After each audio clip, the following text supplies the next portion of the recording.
This is a twisted story of Carl Tanzler, a man who fell in love with a corpse and kept it with him for 7 years. Carl Tanzler was a radiologist with an unusual obsession. He believed he had visions of his true love, a dark-haired beauty he hadn't yet met. But when 21-year-old Alina Hoyos came into his hospital, he was certain she was the woman from his dreams.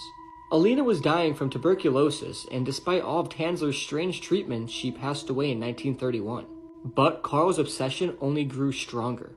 He paid for her funeral, even convinced her family to let him build a mausoleum.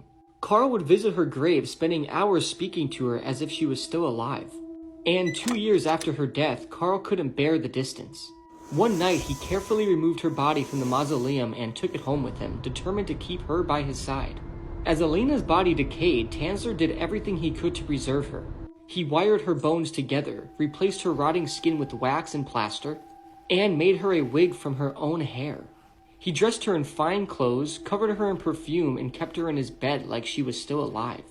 For 7 years, he lived this way, until suspicions grew.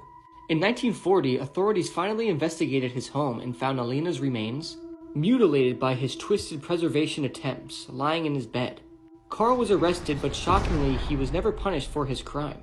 Some people, twisted as it may sound, saw his obsession as a tragic love story. Carl Tanzler was even released after charges were dropped due to the statute of limitations.